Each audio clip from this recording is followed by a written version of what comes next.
Okay. Why do we overcomplicate? Because we've turned our existence has become about mental machinations and body consciousness, which is really the throes and the thrashings of personhood. So my direct experience is that meditation is actually what we are. The self is meditation, and that's why we have these 1 second meditations. So we actually just go to what we already are, which doesn't require any effort. I think meditation has been difficult is because we're doing it from the ego mind identity. So we're already downstream into a state of flux, and we're trying to unflux while being the flux. So it doesn't work. So meditation, we are meditation. So it doesn't actually require an effort. And this is part of the paradigm shift I feel of these teachings. It's not a mental process. It's actually the opposite. We're accessing what exists before the mental process, which is the I am presence. So we are meditation. So, and then we just tie in what we just talked about surrender, right? And then intention. And now that intention can be the specificities of the meditation itself. So we can do a specificity can be to recommune with the higher self, to speak with God, to do a healing meditation. But meditation has become confusing for people because from my perspective, we're not really meditating. That's not meditation. If the mind is active, if the lower consciousness is active, that's not meditation. And we're going to learn how to go to what exists prior and what gives birth to the lower consciousness. And because we already are that, it doesn't really require any effort. Okay, excellent. And RJ, this might overlap a little bit, but meditation seems to be one of the most important aspects for mastering yourself, right? Whenever we see the masters, like typically we'll see them in meditative postures. Why is that? Okay, so as we just said, Justin, the self, the I am, the self with the capital S, it is meditation. So we exist prior to thinking. We exist prior to emotions. We exist prior to the body. Therefore, we exist prior to the experiences that the body has. For a memory even to be created, something must already be present. So we're going to go to that presence, that I am presence. And authentic masters are in complete alignment. They have attuned body-mind complex, or full integration, if you want to call it that, but they have attuned body-mind complex to who and what they really are. And an authentic master is pretty much always in meditation. They are in a constant flow state. And part of why they're able to share such depth of wisdom and depth of love is because they're actually accessing the true depth of themselves. And so we often see them in a meditative posture. But what we're starting to understand is that meditation is being completely and utterly present, which doesn't necessarily have to mean, hey, time out, I got to go meditate.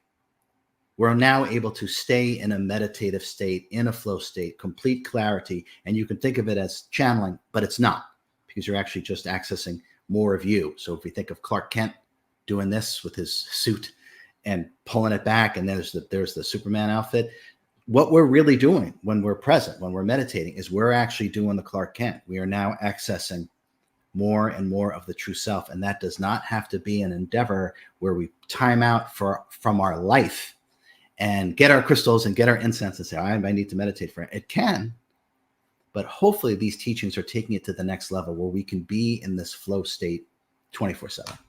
And this is one of the reasons why I love that you've created these instantaneous meditations, RJ, because they just, like, when you find yourself out of that state, they bring you right back in. So whenever you came up with these, was it like a remembering? Was it something like how did it come to you, you know? Okay. So what it feels like to me, Justin, is just really a reverse engineering from personhood. So in other words, we have the ego mind identity, right? Our character, right? Okay. So if we reverse engineer that and we go back to who and what we really are, what is the fastest, most expedient way to return to what we really are? And so by doing that, I came up with, as you know, the instantaneous meditation magic tricks. There's like 10 of them or 20 of them at this point. Sometimes I create them on the spot. It's just a reverse engineering from this to this. And it's like, well, how can we make that as expedient, as immediate, and as tangible as possible? And so I think they just, probably because of a level of detachment, they're more tangible and obvious to me. So they just sometimes come out. As you know, sometimes the meditations, I'm literally creating them as we're doing them, even in a workshop. So it's that spontaneity and the ability to not be downstream, but see the ego mind identity downstream and reverse engineer it to who and what we are in sort of 1 second. The beautiful thing is I feel like I used to have to try so hard to get there, like not with the meditation magic tricks. Like I would be able to get in, but then I would slip out like so quickly. But now it's kind of the opposite. Now I feel like I'm more in meditation more often. And whenever I do slip out, I just bring it back in. So it's beautiful. And I feel like the more you practice, the more that kind of comes into alignment. Wouldn't you say, RJ? Yeah, I think that's the key. What you just said, one of my desires for humanity is to kind of flip this whole paradigm about meditation and flow state. So for most of us, right, we're ego mind identity is just running roughshod all over our entire life. And then maybe we take 30 minutes out of the day, maybe 30 minutes out of the day to actually be who and what we really are. And the other 23 and a half hours, we're trying to be a character that's been created. So I feel with the meditation magic tricks, the instantaneous meditation magic tricks, through the process, just like just practice, because we get good at what we do repetitively. So the more that we do these 1 second meditations, the more we're going to normalize the state of being present. And then the shift into personhood, which can happen so quick that we're unaware of it, the shift into personhood we start to become aware of the shift into personhood. And because we become aware of the shift into personhood and we've normalized the state of being present. So now we can turn 23 and a half hours out of the day of actually being present because we're so aware of it now. And then if a half hour out of the day we get triggered and go crazy, so what?